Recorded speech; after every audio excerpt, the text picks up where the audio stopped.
What's up, everybody? It's the Roundtable Sports Podcast. Today, we're taking a look back at every touchdown that Russell Wilson threw or scored himself in the 2020 season for the Seattle Seahawks. Russell is one of my favorite quarterbacks to watch in the NFL, especially early on when the Seahawks were throwing the ball down the field and really letting Russ cook, which I'm totally sick of that, little trending situation, but it's totally appropriate when it comes to the 2020 and possibly beyond Seattle Seahawks, because I do believe it's in their best interest to let Russ be more involved in the passing game and letting him throw the ball more down the field and being more involved in the game plan, etc. And there seems to be some sort of analytic or some sort of misguided situation within Pete Carroll that makes him think that, Russ is better when he's not throwing the ball, when he's less involved, and when Seattle is running a more classic run-based offense situation. I am not a big fan of when head coaches give an edict to do something more within an offense, especially coaches that are more defensive-oriented, giving an edict like it seems like he's given to all of his different offensive coordinators throughout the year, that we need to run the ball more, that we need to be more ball control, that we need to kind of keep everything closer to the vest. And I think being a little bit more wild with it and taking more chances down the field is in their best interest overall. And I think, with the way that their personnel has shifted with DK, with Tyler Lockett, drafting Erskine to replace David Moore, bringing in Gerald Everett at the tight end to bring along with Will Dissly, so maybe you're able to run more two tight end sets. I love the addition of Gerald Everett a lot, and I think he's a good mix with Russ, and that gives them more options to be able to affect in the passing game.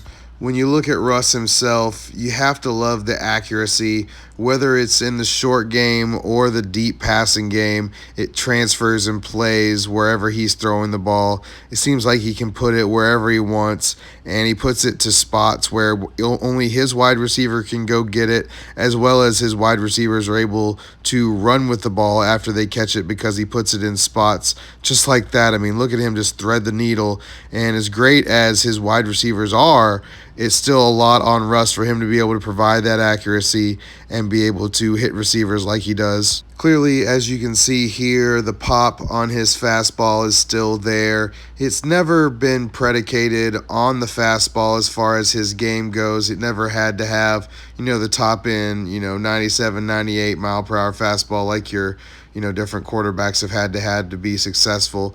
Russ's game is more predicated on his smarts, on his accuracy, and his ability to create more time both in and outside of the pocket with his legs. When he's able to do that, not only does it take care of some of the deficiencies of the offensive line, it creates more times for the wide receivers to get open and be able to either come back to him if he's running or get deeper down the field and be able to create bigger plays. Russ does all these things from within the pocket. He does all these things while he's rolling out, just like right there. And then, of course, he's able to succeed just with the straight dropbacks at this point with all the, experience he's cultivated, with his age, but he's still able to hang on to the athleticism despite the age.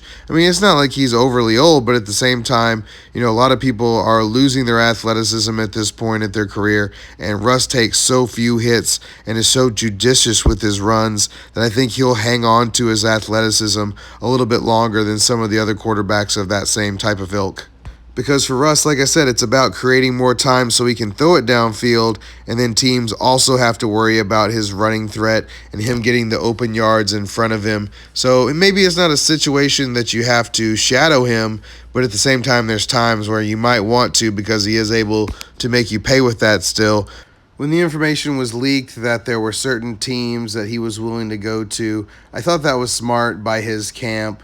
I have to assume that's where the information comes from. I don't think that's a hard leap to make. And I think that was just Russ asserting some of his leverage within the organization. I think they kind of scoffed to this point with his attempts to be more involved with the planning, with the organization itself and the moves that they make.